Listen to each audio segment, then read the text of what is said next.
I'm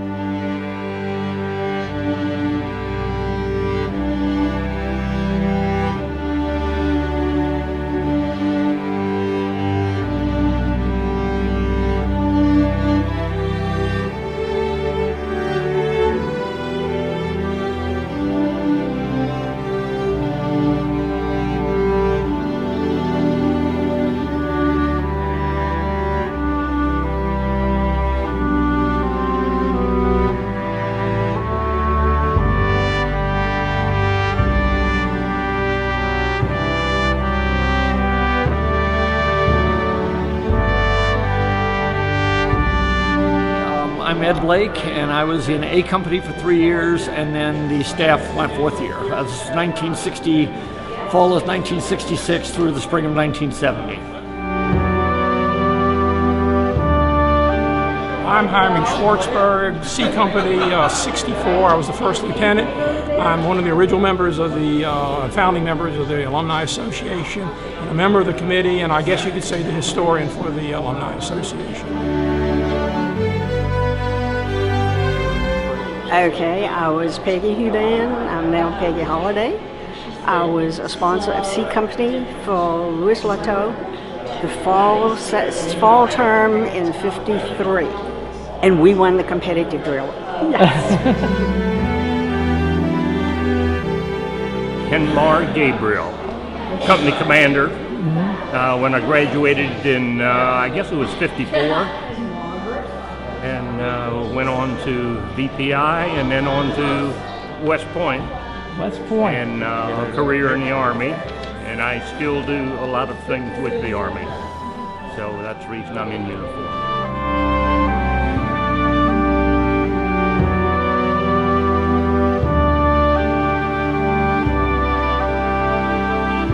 I'm Henry Lowenstein, and back in the 1970s I was a trumpet player in the band.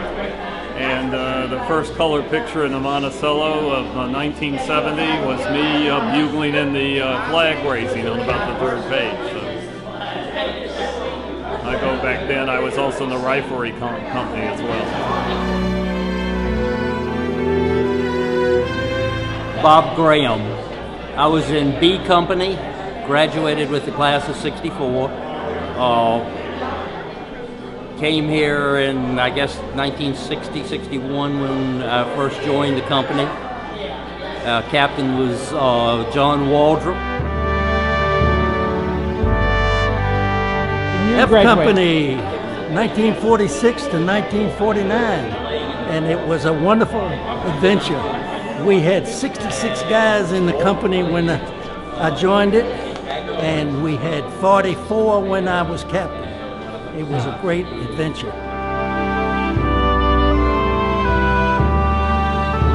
My name's Bill Kriegmer, A Company, class of '59, captain of A Company. Most memorable moment would be a competitive drill when we came in first.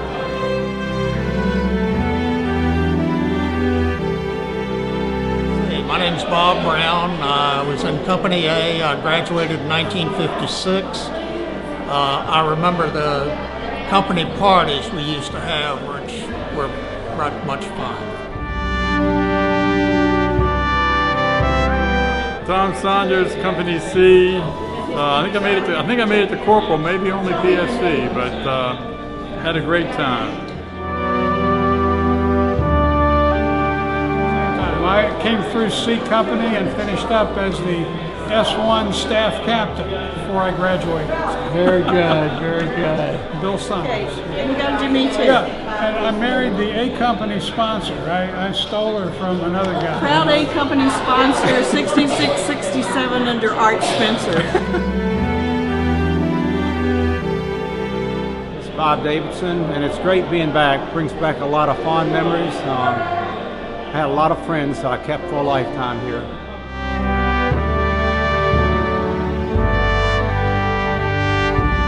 I'm Artie Falk, graduated in '59.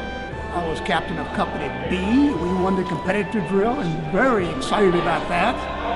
And my most memorable moment or moments are the camaraderie that was developed through the 4 years of the Cadet Corps? I'm Jill Marks, was Jill Steiner in school, and sponsor of A Company first, then sponsor of the entire Cadet Corps for the last, 1970 was sponsor of the Cadet Corps. My name is Raymond McNamara. I was in D Company and was a charter member. I was here in 1942 when it started. I graduated in 1945. Okay, I'm Dr. Bob Lehman. I was clarinet in the Thomas Jefferson High School Cadet Corps Band and played clarinet and loved it and learned a lot of patriotism and actually joined the Navy.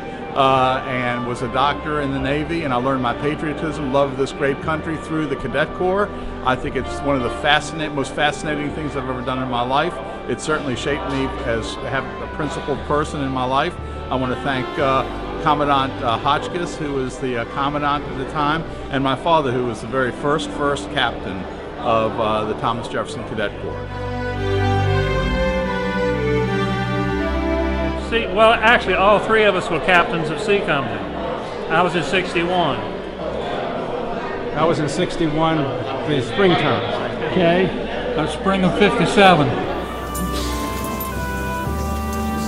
Good morning, everybody. Good to be seen. Good to see you and good to be seen. Thank you so much for coming. Welcome to the 75th anniversary reunion. Think you'd ever hear somebody say that? 75th anniversary reunion of the Thomas Jefferson High School Cadet Corps. Believe it or not, this all started with a phone call back in 2005 between two guys that had not seen one another for over 30 years, and they're still speaking today. And here we are today, 6 reunions later. Unbelievable. But we're continuing to keep the memory alive. And in my opinion, that's what it's all about. Keep the memory alive. Prime Minister Harold Macmillan is quoted as saying, and I get choked up every time I say this, so if I get a little, you'll have to bear with me. It is a great thing at some time in your life to be associated with just something which is quite first class. I think we can all agree that we were in an organization that was quite first class. During the time of the Corps, each school day was begun with the color guard and bugler raising the American and state flags. You saw it coming in front of the school. Would you please stand if able as the bugle sounds, call the colors, followed by the national anthem and your grand old flag. And if you're a veteran, you may render a hand salute.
know, we have a great representation today from all decades.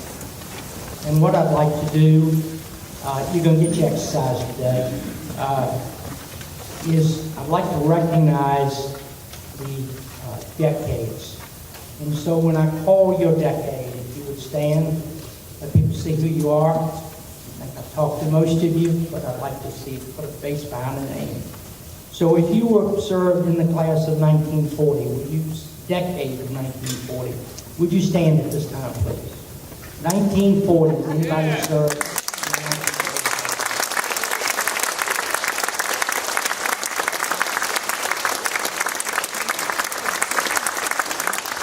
This is your day. This is your day. Thank you. Those that served in the 1950s. The 1950s are up. Please stand. Thank you. And this includes sponsors as well. I want to, I'm sorry, I didn't say this. Any sponsors, please join us. The 1960s. 1960s. These some faces I remember. In the 1970s. 1970s.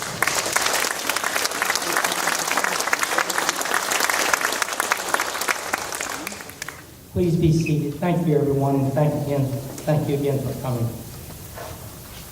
Yeah, I'd like to get into some announcements. We have some people here today, and if I've overlooked anyone, please raise your hand. What I don't think is anybody traveled any further than California. And is that Carl? Carl Arnold, class of 71, was in the orchestra. That's pretty close to the band, orchestra. And a lot of the band members were in the band. I wasn't good enough, but anyhow. So Carol traveled from California. She wanted to show a friend the school that she graduated from. Thanks, Carl. Appreciate you.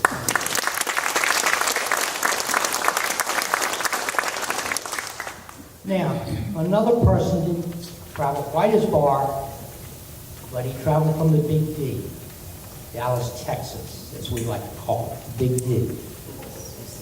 Hinmar Gabriel traveled from Dallas, Texas.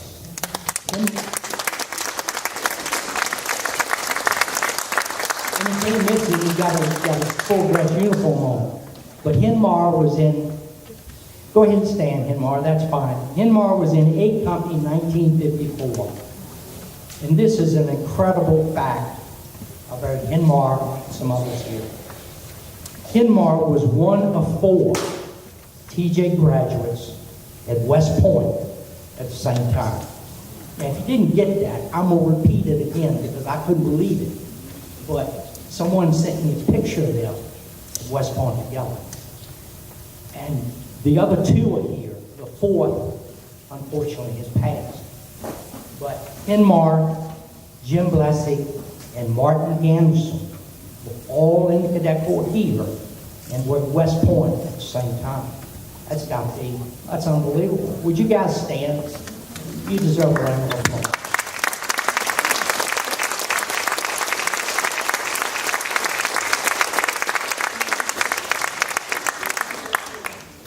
A man who was not here, he graduated with us in 57. Went on to West Point a year afterwards, and he was there as well. So there were, for 5 consecutive years, there were at least 4 graduates of TJ at West Point. Wow. That was George Sweet. George Sweet, who lives up in George Sweet. I remember that. He's not. He wasn't able. Right. Well, it just gets, the story gets even better. Thank you for sharing that.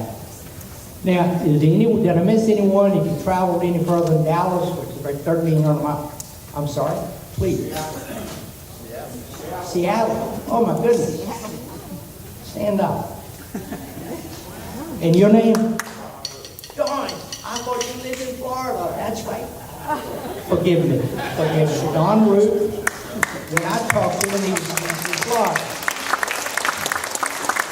But Seattle is your residence. Thank you so much. Thanks for coming.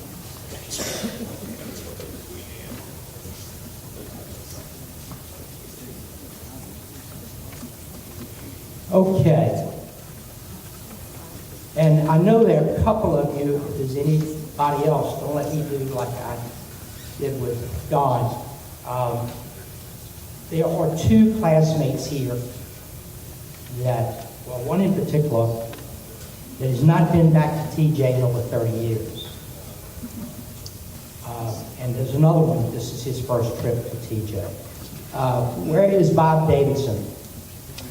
Bob Davidson. Am I correct, Bob? That's my first trip back since graduation. Yeah. Since graduation. Thank you. There's another gentleman this is not only his first Cadet Corps reunion, but this is his first time back to Richmond since the death of his mom, and to TJ in over 30 years. Dr. Henry Lowenstein, Band 71, is a professor of management law at Coastal Carolina University. Henry, are you here? I know I saw you. There he is. Stand up, please.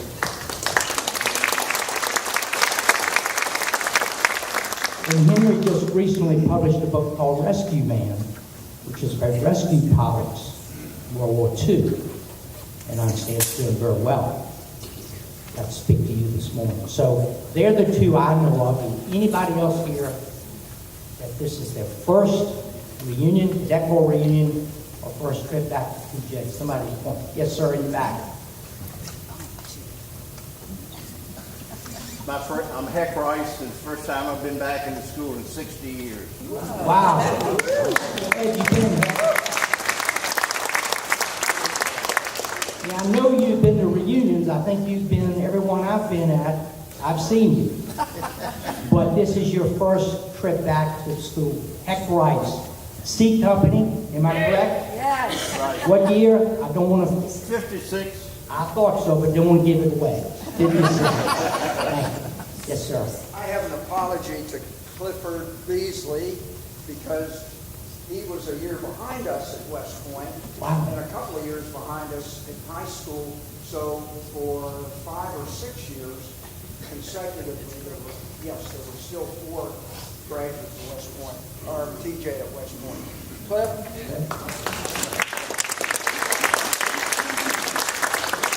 I haven't got to speak to you yet, Cliff. I remember your brother Bob. I know, who served in the Navy. So sorry for your loss. Anyone else that I might have missed? Didn't do too bad. Some breaking news. Notice I didn't say fake news, I said breaking news. We're going to do this again. I was talking to somebody earlier today, and the question came up. And I said, based on the response that we received, I mean, it was just your generosity was overwhelming. But more than that, it told me that we were on the right track, that you wanted to keep this memory alive. Well, the best way to do that is getting together. The things that I've learned about you while I was I like to consider myself a facilitator, the things I learned about you all this year has just been unbelievable. Things that I didn't know. So we're going to do this again. We're looking at summer of 2018, fall, going back to summer. We've already looked at a couple of venues, Active Temple. If we can get Don Sage to let us back into, understand he had a wonderful reunion over at, what's the name of that place? Lakewood Manor. Lakewood Manor, thank you. Lakewood Manor. So those two places, we're kind of looking at some of 18. So just stay tuned, but we're going to do this again. Won't be at school. We need to go to a different venue this time. We're also exploring, and this is at a very early age or stage of exploring. I'm tired of, I've spent a lot of time this year on the John Marshall website. And they've got an incredible website. If you've never been on it, go on it. You'll be jealous. My wife said, well, it's just because they work harder at it. Well, I'm going to work harder. But we would like to explore the possibility of having a memorial here at school without a flagpole. That's something that not only the band can relate to, but all of us in the rifle companies. If your name came up, you know, you're on duty that day, you participate in raising the flags. So early stages, but it's you know, realities come from dreams, and that's been a dream of mine for some time. So we'll see how that goes. One last thing before we get into the meat of the day. And I really struggled with this because there's so many people that have touched this reunion. Like I said, Ray Vaughn, Hyman, Vaughn, Bill, myself, we're facilitators. This would not be possible if it were not for you. Your support in coming today, your generous support in giving, even people that aren't here. I was blown away at the generosity of people. My band captain is in Greece today, but yet he sent a donation. And there are many like that. They couldn't come, but they wanted to help us keep the memory alive. So thank you for coming. Thank you for your generous support. It could not have been done without you. And the reason I'm not going to go, last night before I sat down, and I made a list of all the people that have helped us. And I came up with about 20 names. And my wife said, well, if you're going to mention all those people, you better mention me, because I've had to listen to you for the last 6 months. So I'm not going to read off everybody. But you know who you are, and you know I appreciate it. And if I haven't reached out to you personally, I will. The Thomas Jefferson High School Cadet Corp Alumni Band and Friends was formed in the fall of 2008 to perpetuate the memory of the Corps cadets that existed from 1942 to 1971. Today, we have former cadets from every decade. And as I call your name, as I call your decade, would you please stand to be recognized, members of the band? From the 1970s, would you stand to be recognized? Band members from the 1970s.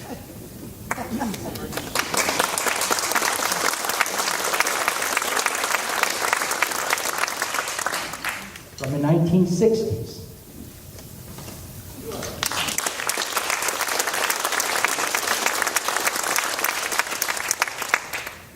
'50s.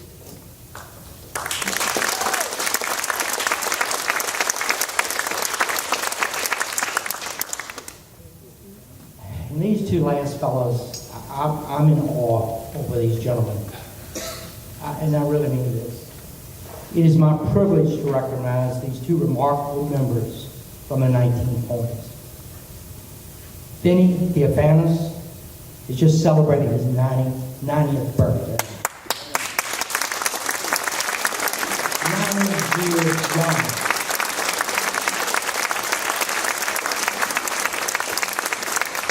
And Waylon Rennie ain't far behind him. Waylon, thank you, sir.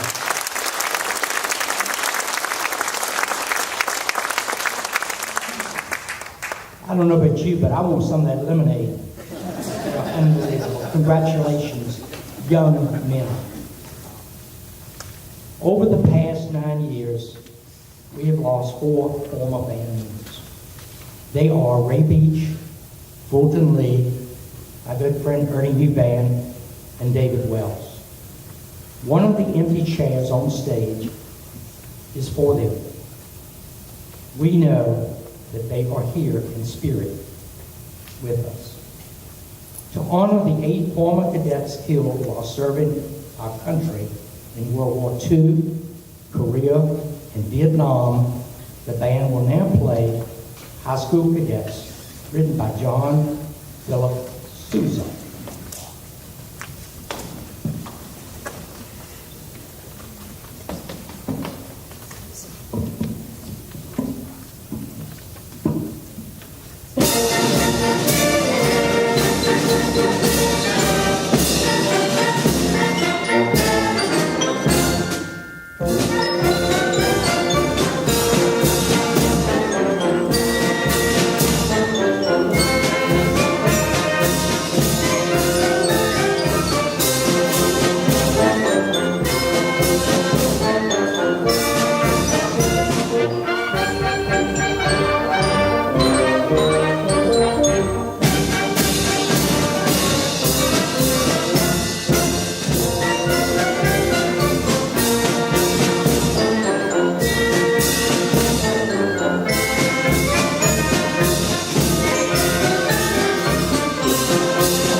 Have to share with you a funny story. I see you have the program. This is what we started with. And when I went to pick up the program, I looked at it and I said, what is that? I started it with a large font from size 14. And they had reduced it down, so I guess they came back with this to get back at me. But I know one thing, everybody can read, right? That was the main thing. This next song is my favorite, I have to say. And probably a lot of you here that have not heard this song since you were here in school. It needs no introduction. You'll immediately recognize it. And I want to challenge you, don't let me be the only one here to make a fool of myself. I'm going to get everything out. You have it on the back of the program. I want you to at least stand with me and sing. But close your eyes for a moment, because it reminds me of growing up, it reminds me of being in the band. Every Friday, the band was here at the front row, and we played for pep rallies. That's my fondest memory of TJ. So close your eyes and listen to the drum cadence as they come from afar and sound hollow.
And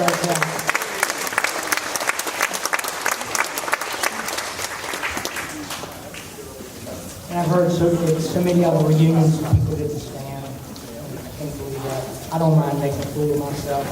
Thank you for joining me. That way I didn't look that bad. That last song was the band song called Maroon Gold, just to recognize. Played that many times. But that brought back a lot of good memories, didn't it?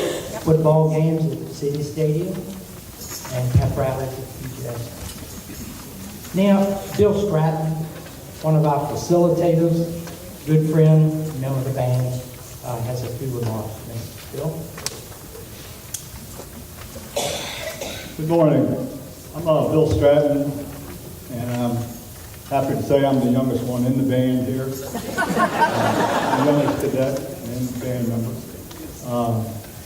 We appreciate you coming today and supporting us throughout the past years. We've played several events at the War Memorial and nursing homes and other places around Richmond. But I'd also like to point out Mr. Rex Britton is here, who was the last band director for the TJ band.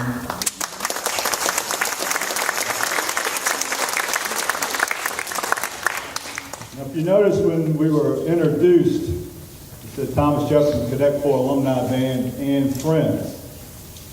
Well, we couldn't do this without our friends. And right now, I want to introduce you to our friends. The first group that we had, who has been with us from the beginning of when we started, are our good friends from the Act $1 Million Band. So if you guys would stand up, please.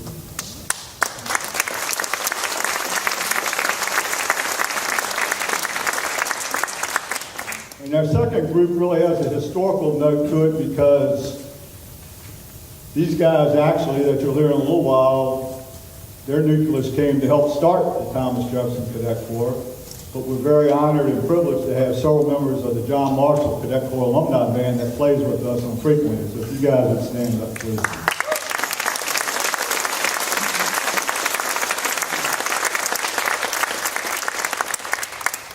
And lastly, we have gained over the past few years several distinguished musicians that come from all different walks. We have some from the county high schools, Douglas Freeman, Highland Springs, and other places. We also have one gentleman that drives from Charlottesville down every week to practice with us and play with us, and have other guys that live quite a distance away. So our other great friends, would you please stand up and be recognized?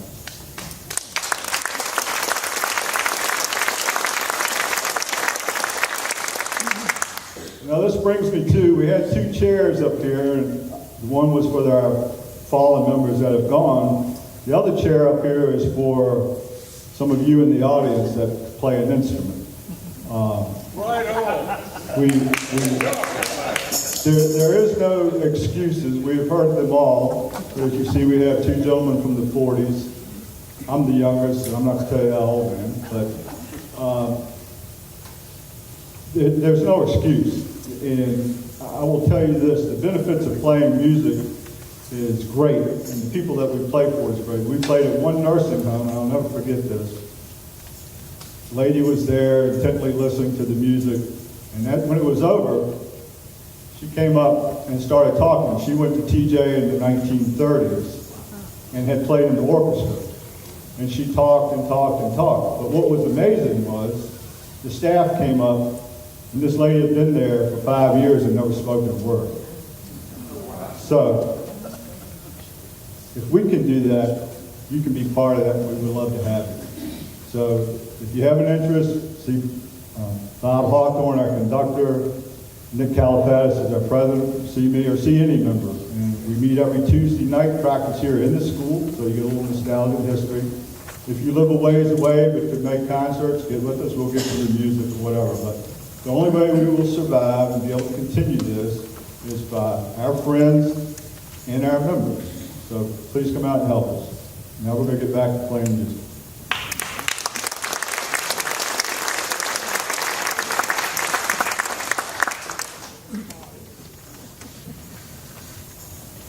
Yeah, I've been privileged to go with the band on many occasions as the MC. They can't get me back to play, told Bill on my bucket list was to play Jeff Sonny. And Bill said, come to rehearsal. I said, Bill, why don't you give me some slack? Come to rehearsal. So I do MC for them, and I can tell you, I'm very proud of them. They render service to the community. Go to places like Cedar Field, Westminster, Canterbury, I've been. The Masonic Home, I've been with them. Sit Up Barefoot probably was the most moving concert I've been to. That's at the VA. So they bring a lot of joy into people's lives. They practice every week. It's just incredible. And then they are doing a great job at keeping the memory alive. Georgia on My Mind was written in 1930 by Hoagie Carmichael and Stuart Burrell. In 1979, the state of Georgia designated it as the official state song, Georgia on My Mind.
Originally a 19th century Haitian song composed by Michael Monton with lyrics from a poem by Oswald Durand.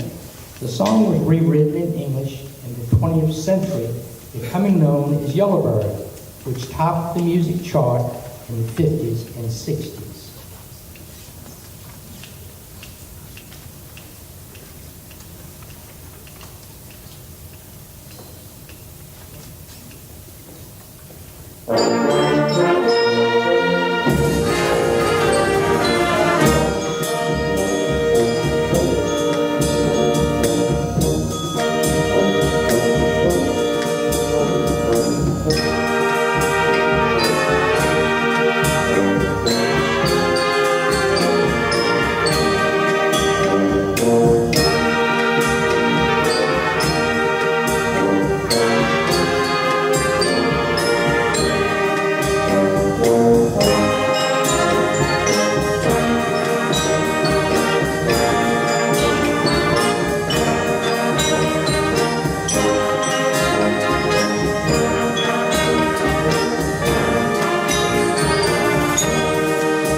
This next selection is one of my favorites.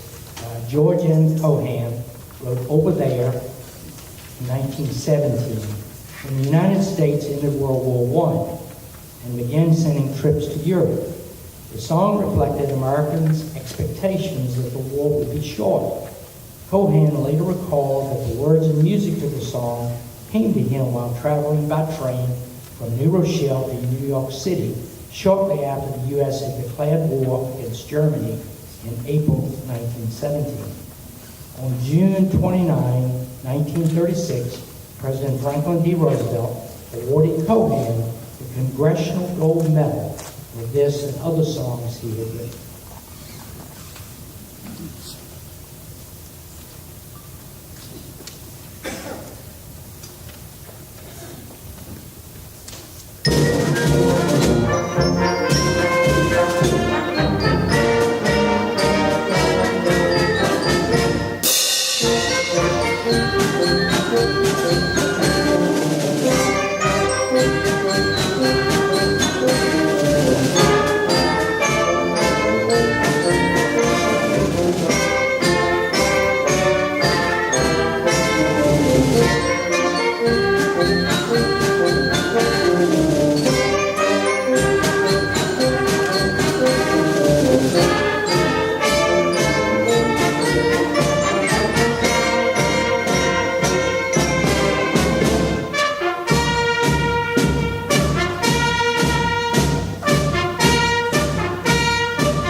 Great march, isn't it?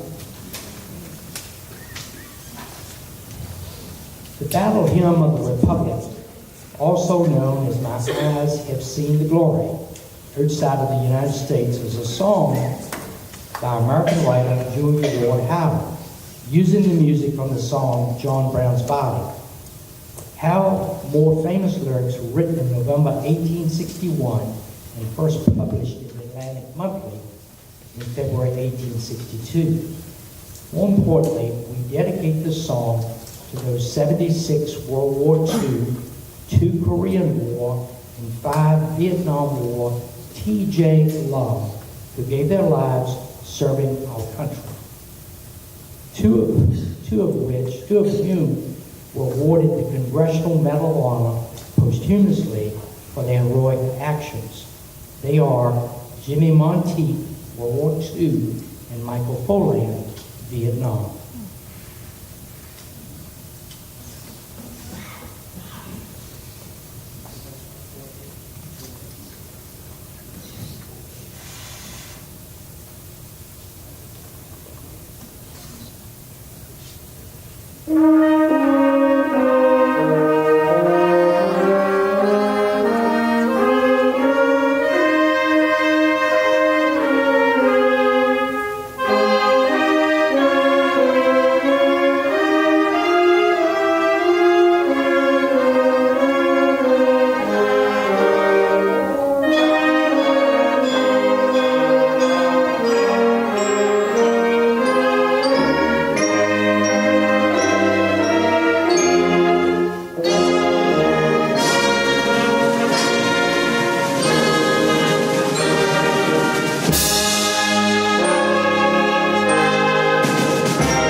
getting older, they're getting better. That was powerful. Composed in 1934 by George Gershwin for the 1935 opera Porgy and Bess, Summertime is a popular and much recorded jazz standard.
Won't You Come Home, Bill Bailey?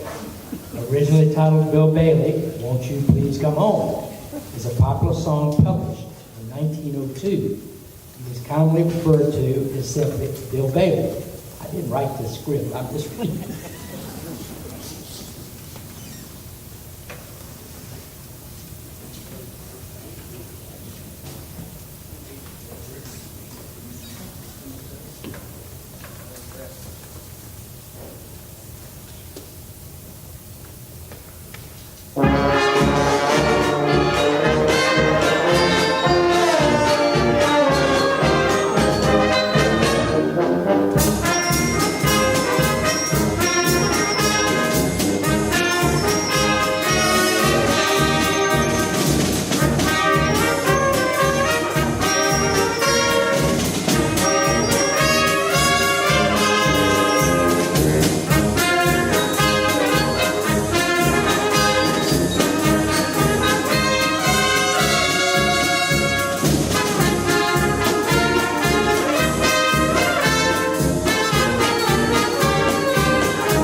Just a Closer Walk with Thee is a traditional gospel song that's been covered by many artists.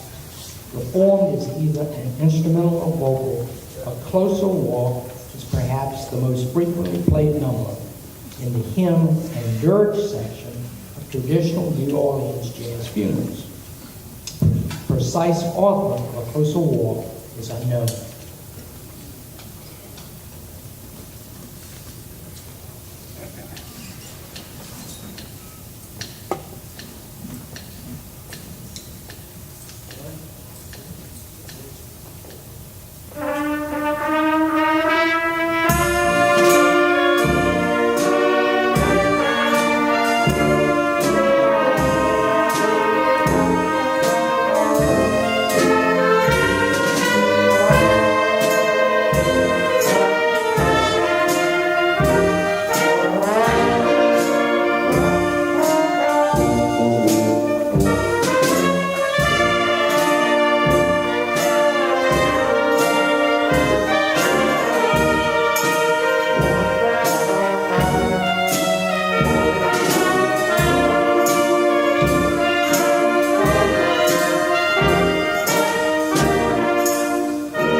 Where we're now going to take you back to the 1950s.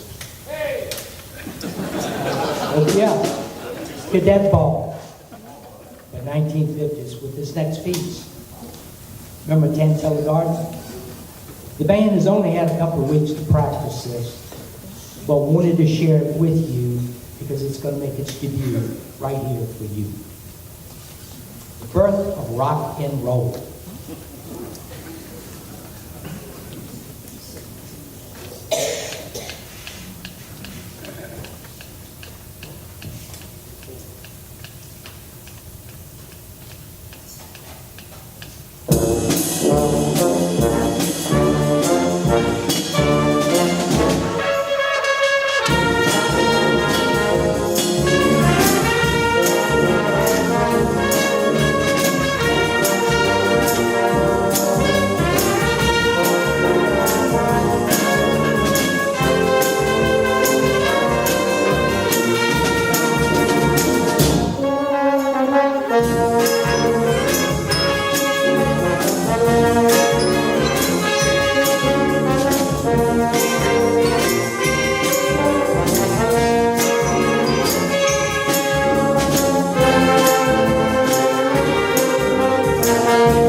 thought maybe I'd see somebody here in the aisle dancing. You ever watch these things on Channel 23? We bring back these old entertainers, and I see these couples right in the aisle dancing, during the concert. I think it's so cool. I know, particularly you, Kathy. Now you see why I have so much fun emceeing with this group. Composed by Henry Fillmore, using his pseudonym, Military Escort is generally regarded as one of the very best marches ever written. John Philip Sousa was reported to have told Fillmore, "I wish that march had my name on it." That's quite a compliment, isn't it? Military Escort.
Now we're getting near the end of the band portion, but it's always very gratifying when we play the service songs. So we will go through the list. First will be Anchors Away, Caisson, Semper Paratus, Marines Hymn, and U.S. Air Force. So I'd invite you to stand when you hear the song being played from which the branch you serve. So now we will do the service song.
section will be God Bless America, America the Beautiful. The band would like, on behalf of the band, like to thank you for supporting them, coming out today to hear them. This God Bless America, America the Beautiful was arranged by Michael Brown.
Thank you, guys. Thank you, Bob. Great job together.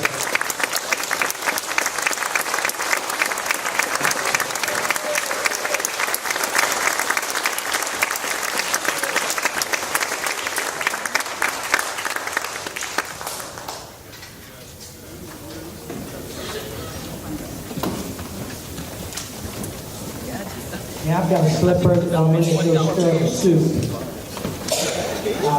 Make sure lunch is being prepared. My wife we cook it all morning. It's my pleasure to introduce a good friend, a very good friend, that's helped me tremendously in everything I've tried to do. To take you down memory lane, Carmen Schwartzberg. Carmen.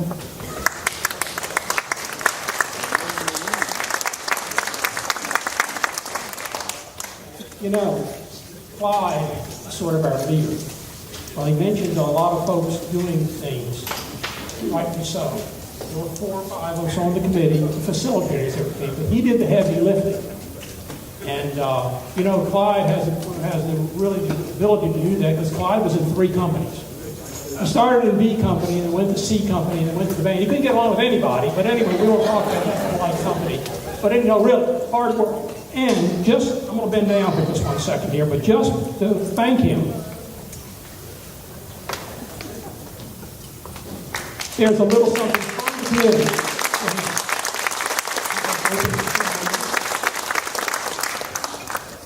Let me surprise. Who knows the colors? I'm not going to say anything.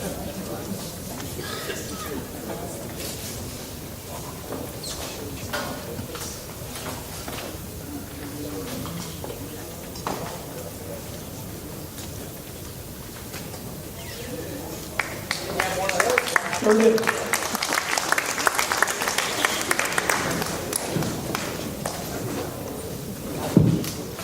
Good check on this. So Clyde's been with right at the beginning for 2005, and he has that ability to really get things done. We really appreciate that. Well, as he mentioned, I'm named Time in Schwartzburg. I'm one of the, I guess, the founders of this new Alumni Association that we started in 2005. And I'm sort of served as the unofficial historian for the Corps. And we're going to spend a few minutes today considering this is the 75th anniversary of the founding of the Thomas Jefferson High School Corps of Cadets. Some of you were here, which is sort of neat. We've got a couple of really good speakers. We've got Alfred Lehman, who was here at the beginning, and his son Bob, who was there at the end. We talked to us about the beginnings of the Corps. And Major General Bo Temple was here in 71 as the captain of the band. We'll talk about just what their memories. You know, it's unfortunate that the TJ Cadet Corp didn't know it was doing history and didn't keep any very good records of that. But let me just try to relate a few things too before we get to Al and to Bo. During the first year after the United States entry into the Second World War, the Thomas Jefferson High School Corps of Cadets was authorized and organized. In those heady and patriotic days, over 500 male students selected military. Supposedly, every male student at TJ who was physically able joined the Corps. The Corps was organized as a regiment with 2 battalions and a band. On the 15th of September 1942, a photograph was published in the Richmond News Leader showing the first formation of the Corps on the front field. The cadets, not yet in uniform, lined the field from Malvern Avenue to Antrim Avenue with their backs to Gray Street. Really an impressive picture. That picture is in one of them downstairs. You might want to take a look at it. Now, to provide some continuity and context to the memories of our Corps, allow me to relate some final general information. I'm not going to give you a lot of facts and figures, just some things that might stir your memories and make you think a little bit. Strength. Based on a physical count of cadets named in the Monticello. I did the rosters for these back in 2005. I said, it's going to be easy. I'll go to the annuals and everybody will be there. Guess what? It didn't work out quite that way. But anyway, based on the physical count of the cadets that we named in the Monticello, there were approximately 2,500 cadets during the 29 years of the Corps' existence. From around 500 in the 1942-43 school year, the Corps' strength slowly decreased for various reasons to about 35 in the 1970-1971 year. Interestingly, during those 29 years, there were 284 sponsors. Thank you. Organization. The initial regimental table of organization of 2 battalions of 3 companies each and a band existed for a number of years. The structure would change to a single battalion of 3 companies and a band as the number of cadets decreased. At one time or another, due to the fluctuating strength of the Corps, every company except the band and A company was disbanded at least once. Later, due to organizational restructuring and increased or at least stabilized number of cadets, some of the disbanded companies were reorganized. There's one caveat to that. When the band was stood down in 1971 at the end of the football season, it was never brought back. But it was there through the whole existence, essentially, of the Corps. Ranks. While the rank structure remained essentially the same through the Corps' existence, the actual titles assigned to a position in the table of organization often changed from year to year.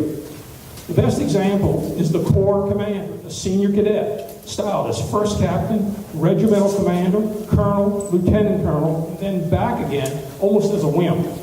As an aside, through the 1960-61 school year, leadership positions were changed at midterm. Uniforms and insignia. Except during World War II, when wool and strategic metals were hard to obtain, and the Corps wore an unloved uniform of light blue-gray serge materials with cloth embroidered insignia, the uniform remained amazingly stable. The wool cadet gray uniform with brass insignia became regulation and required in 1946. One interesting addition to the uniform was that after marching in a frigid governor's inauguration in 1946 without overcoats, a fund was created to purchase heavy cadet gray Mackinaws with brass Virginia State buttons that had been made for the Virginia State Guard during World War II for all 4 Richmond Public High School cadet corps. The coats were issued to generations of cadets until withdrawn in the early 1960s. The distinctive cadet belt buckle was created and became regulation in 1950. Weapons. At its creation in World War II, due to the lack of availability of standard weapons, the Corps was issued wooden drill rifles. As the standard weapons became more available, bolt-action Enfield and then Springfield rifles were used to be replaced with the semi-automatic M1 in the late 1950s. Cadet officers carried the model 1902 U.S. Army Officer Sabre throughout the Corps' 29 years of existence. Activities. Through the 1960-61 school year, there were 2 sponsors' days, 2 cadet figures, 2 competitive drills each school year. With the ending of midterm, each of these activities reduced to once annual. The entire Corps, or sometimes just the band, regularly marched in governor's inaugurations, tobacco festivals, Christmas parades, and on occasion the Winchester Apple Blossom Festival, including many other venues in and around town. And last but hardly least, let me mention those men who provided the leadership to our Corps, the Commandant and the Director of Music. Nice having Mr. Britton here today. That's great. I'll let you stand in a second, sir. The Commandants, right at the beginning, Captain Bernard M. Dabney, Captain Leslie C. Cardona, Colonel Catlin E. Tyler, whose sons, Kit and Webb, were both in the band. Kit in my time, a little bit afterwards. Lieutenant Colonel Oswald H. Link commanded the 2nd 111th Field Artillery. First Lieutenant Douglas H. Mosley, and the last Commandant, Lieutenant Colonel Thomas A. Hodgins. The directors of music for most of that period of time was, of course, Frank C. Wynn and Mr. Rex Britton, who's here today. Rex, is he still here? Stand up just 1 second real quick. Give him a little hand.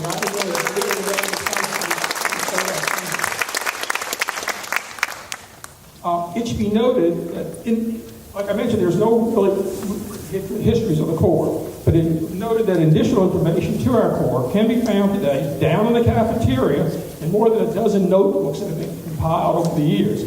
And please take a moment to look at them. We now have time to listen to me tell you dry facts and figures, and we move to the highlights of our walk down memory lane. Alfred Lehman was born in Baltimore, Maryland, on September the 19th, 1926, which means that just a few days ago he celebrated his 91st birthday. Round of applause for Alfred before he gets up.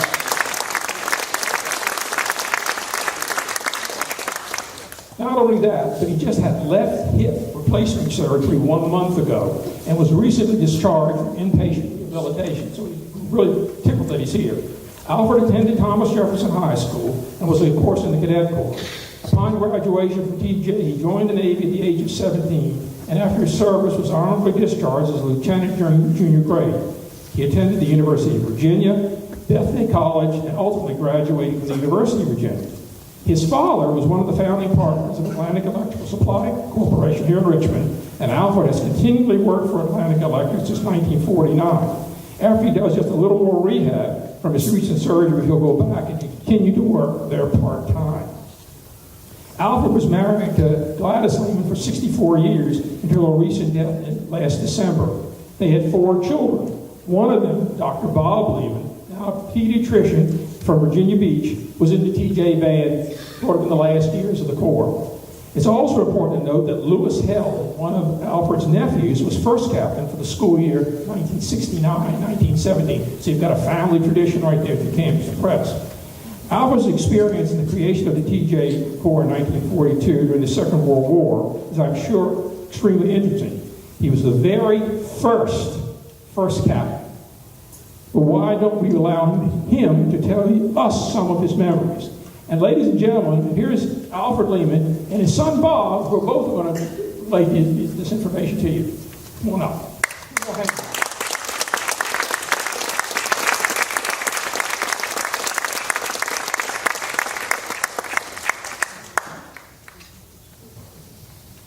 I want to thank all of you folks for being here tonight, sharing this lovely get together, and I just want you to know that the time has passed so fast. I don't realize how quickly it's gone by. But I just want to say this, it's been a lot of fun. I'm very, very happy with all the people I've known and met. And they've just been, all of you guys have been just wonderful. And here I am, 91 years old now. Never expected to get this far. But it sure has been a nice trip. Hope it continues a little longer too. At any rate,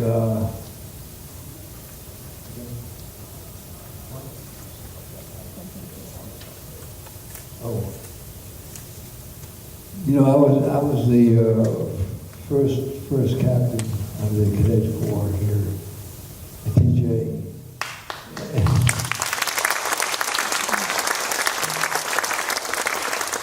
I just want to tell you how that came about, because I never expected to be involved in this. But a friend of mine was a Eagle Scout, and when they formed the Cadet Corps, he said, "Come on, let's go out there and join the cadets." I said, "Oh, I'm not really anxious to do that."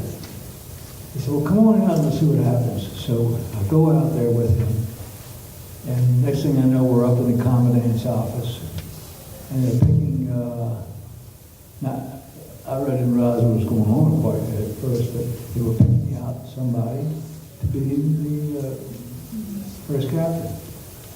And who they picked? Me. I could hardly believe, well, that didn't leave much room for an escape. So I just want to say this, it's been a nice journey. I've met some wonderful, wonderful people, and it's great to have good friends and see how the community has come together on all this.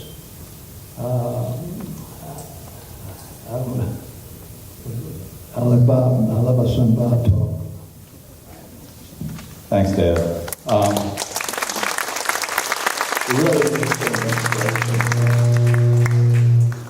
It's been an inspiration just having him as my dad and him as the first captain, but I want to augment a little bit about what he would want to say to you. You know, Dad was chosen and he had no military experience, and he had no idea what close order drills were at the time. And because of this, no military experience, my father actually was the first captain for only 3 weeks. Another cadet knew the close order drills much better than my father did, and so he quickly relinquished his job at that time. So if you think about it, my father was the very first person in the Corps to be demoted from the highest rank that anyone could attain in just 3 weeks. Quite an illustrious cadet career, don't you think? So after his demotion of being first captain, he becomes a member of the staff as captain adjutant.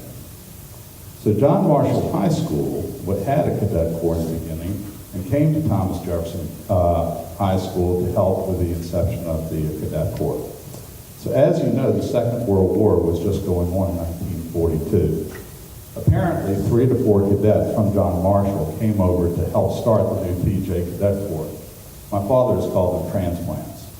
So there was never really anything good to say about John Marshall Cadet Corps, except that they really did help us know how to be cadets, but most importantly, how to be better cadets than John Marshall Cadet Corps. I hope you will agree. So from its inception, there were no rifles and there was no drill team. How many of us remember the stacks of rifles that were held in the vault? We would walk around with those all the time, and boy, times have really changed, haven't they?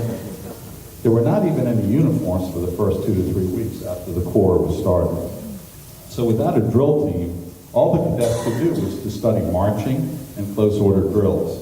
TJ did compete with John Marshall during this time, and the spirit quickly grew over the years, and there was a mutual rivalry between the two high school cadet corps. My father's company sponsor, or sweetheart as some people might know them as, was Mary White, not her real name. So my father says that it was probably the worst choice that he had ever made in 91 years, because he chose another girl other than Mary White to be his sponsor, and because she was a lot more well known and was very, very active in the Corps. In those days, the Cadet Corps did march at football games and a few parades, but many times were upstaged by the larger and more seasoned John Marshall Cadet Corps.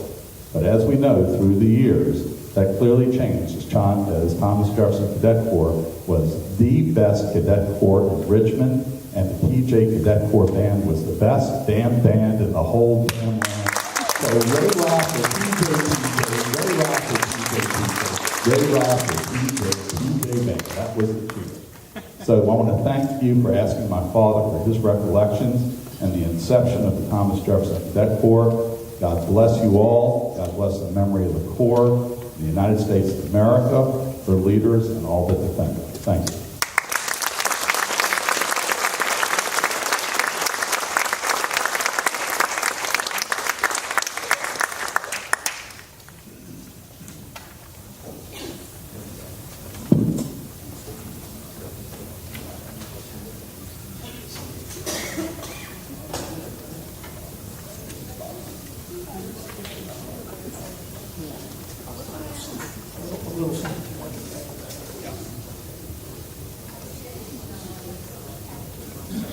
While Al is getting himself settled, we really thank Bob for being here. That really got some of the information across, and that was just great. Can you hear me? Is it on? Okay.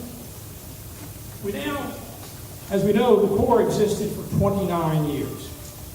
And now we come to, I don't like to use the word end, but that's what it amounted to. And so our next speaker, like I mentioned at the beginning, was here at that period of time. Meredith W.B. Bo Temple, a Virginia native. After graduation from TJ, he earned a bachelor's degree in civil engineering at the Virginia Military Institute. And upon graduation in 1975, was commissioned into the Corps of Engineers. He subsequently received a master's degree from Texas A&M University. He's also a graduate of the U.S. Army Command and General Staff College and the U.S. Army War College.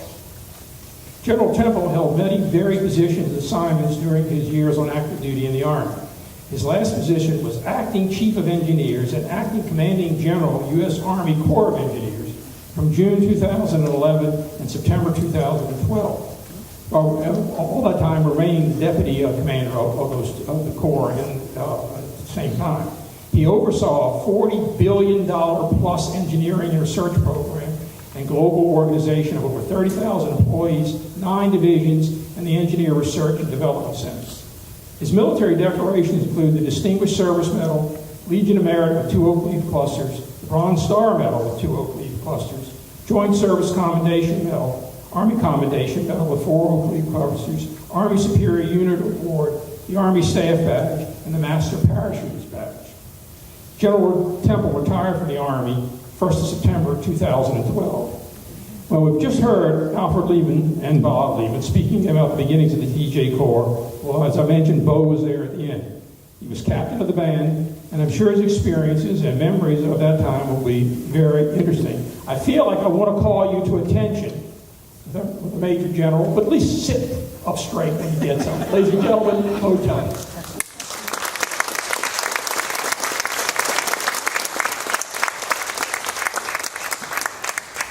Thanks for that kind introduction. I hardly recognized myself as he was describing my biography there. And certainly the layman is going to be a hard act to follow, but I'll do my best. I want to thank Clyde Parsons and the many others who helped establish and organize this event today. And thanks to the band, of course, for a great performance. And thanks to all of you for attending today as well. It's truly gratifying to be among so many former cadets, sponsors, and friends here today, and we're especially grateful to the Lamans again for sharing their stories of the founding of the Thomas Jefferson Cadet Corps. I like to tell my fellow Jeffersonians that I also owe my participation in the Thomas Jefferson High School Cadet Corps to the John Marshall Cadet Corps. I can see all the scratching your heads already. How the heck can that be? Well, each day when I lived in Ginter Park, directly across from the flagpole at the new John Marshall on North Side, I watched the cadet color guard march out and raise the nation's flag at 7:45 in the morning from Monday through Friday, just before I marched myself down to Ginter Park Elementary School. So I credit the John Marshall High School Cadet Corps for inspiring me to join the Corps here when I entered the 10th grade from Albert Hill Middle School. And I was also recruited by Larry Hakey, thanks Larry, who kept me in music and kept me in the band. And thanks also to Mr. Britton as well for instructing us over those years. Now, do we have any John Marshall High School graduates that were in John Marshall from 61 to 65 here present? Well, I'm sorry about that, but thanks for inspiring me to join the Corps here at TJ. Now, in the late 60s, cadet enrollment, which had been declining for years, was down to less than 100. And when I joined in the fall of 68, there were two companies, A and B, the band, and the staff. I've got a picture that I'm happy to share with everyone downstairs of the chain of command for those companies, to include the drill team that Bill Stratton was commander of, and their sponsors that I'm happy to share with you downstairs when we have lunch. The year from 1970 to 71 was a tumultuous year for Richmond Public Schools as mandatory busing went into effect, and so the only class with continuity at each school in Richmond was the senior class. And with so many students from different high schools, and with only a few schools with cadet corps like John Marshall, Thomas Jefferson, and George Webb, and given the anti-military atmosphere that prevailed across the country at that time, the Corps received very few new members for entrance in the fall of 1970. Now, to keep music instruction alive at TJ, the school administration decided to form a concert band, which resulted in the cadet band having no more than 20 members that fall. And by December 1970, it was clear that there were insufficient number and variety of musicians to continue. Therefore, the band disbanded at the end of 1970. Now, some like me remained in the Corps to complete my time at Thomas Jefferson. I joined B Company and was already a member of the drill team. So I remember in the spring of 1970, we did our annual weekend training at camp, now Fort Pickett. And as we seniors graduated and went our separate ways, I remember a sense of foreboding about the continuation of the Corps and what might happen. And I'm told that the military instruction under the National Defense Cadet Corps, or now known as Junior ROTC, was not offered in the fall of 71. So the Corps that left the school in 1971 never assembled in that capacity again. Now that said, all who were members of the Corps in the late 60s and early 70s remember our Commandant, Lieutenant Colonel retired Thomas A. Hotchkiss. He was a great example to us all, a Richmond native and 1937 graduate of Virginia Military Institute. He served on active duty from 1940 to 1965 as an infantryman in World War II, Korea, and Vietnam, where he was an advisor from 1964 to 65. He was an imposing figure with broad shoulders, a big chest, and a facial scar from wounds he received in Italy during World War II. And I spoke recently to his daughter, Patricia, recently, and she spoke of her father and mother, Jean, and their traveling Army life to include Germany and Texas, where Colonel Hotchkiss retired while an associate professor of military science at Texas A&M. He moved to Richmond, or back to Richmond, I should say, in 1966 to join the Thomas Jefferson High School. Having taken a number of courses while at Texas A&M, Colonel Hotchkiss taught English, history, and military science. Those who knew him admired his calm but all business-like manner. It was clear that we were in the hands of a seasoned professional. Many of us remember him instructing us at the rifle range at Camp Pickett, demonstrating all of the proper firing positions. And this was with the M1 rifle, with which he was very familiar. He even fired effectively from the hip and the chin. Yes, his chin. Which he did, I suppose, to demonstrate that the M1's rifle kick was not to be feared. Now, if that's not hands-on leadership in the field, I don't know what is. Patricia moved to Richmond after her father did, but before his passing in 2002, and tells me that both he and his sister were buried the same day here at Richmond's Hollywood Cemetery, having passed within a day of each other. She said that he was a firm but fair teacher, and that several students and faculty, to include Mr. Russell Flammia, extolled his knowledge and dedication as a teacher at TJ to her at his funeral. Colonel Hotchkiss left a strong legacy with many students at Thomas Jefferson, to include the Corps. This legacy includes self-discipline, responsibility, being open to new ideas, like the establishment of the drill team by Ben Morris, who was class of 68 here at TJ, leadership by example, and the importance of high standards, undermined by solid integrity. We could not have had a better example or coach and mentor for the Thomas Jefferson Cadet Corps. He certainly left a tremendous legacy. And the Corps' legacy includes 2 Medal of Honor winners that we've heard about, Jimmy Monteith and Mike Foley. 2 of 10 total Medals of Honor awarded to Richmond were those 2 from Thomas Jefferson. So what legacy have we collectively left for our families, our school, community, state, and nation? Well, I believe our legacy includes one of service and a desire to give back to our neighbors near and far. Our legacy can live on at Thomas Jefferson High School by investing time as student mentors, as builders, if you have an inclination and skill in that regard, helping fellow cadet alumni, and as contributors to the TJ Vikings Fund, which is managed by Warren Pierce, class of 78 TJ. More information about this fund and how you may be of help in this regard are in brochures on the table to my right and your left. Or you can contact Warren or Mr.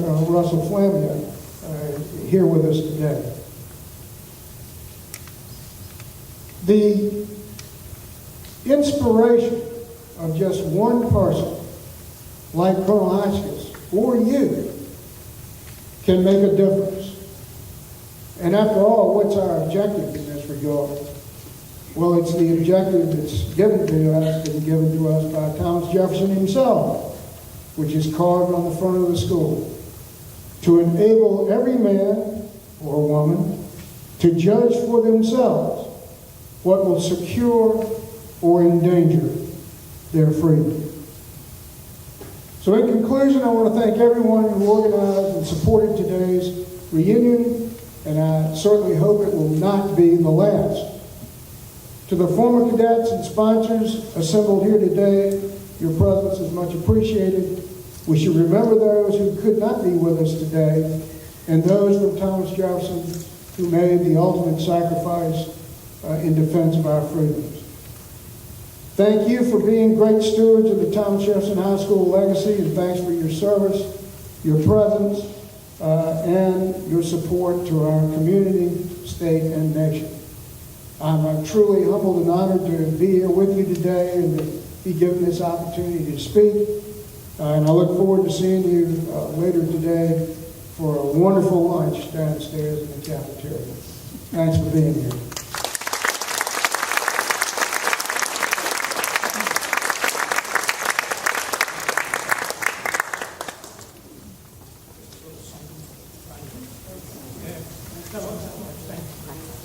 Very, very good. Well, this is what I would expect from me, from our good Major General here.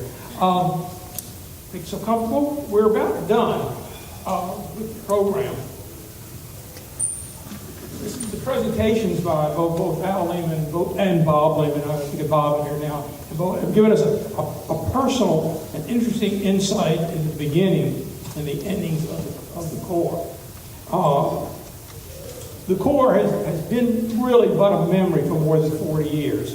In our busy lives, we don't often think of it. And when we do remember it, it is as one Corps.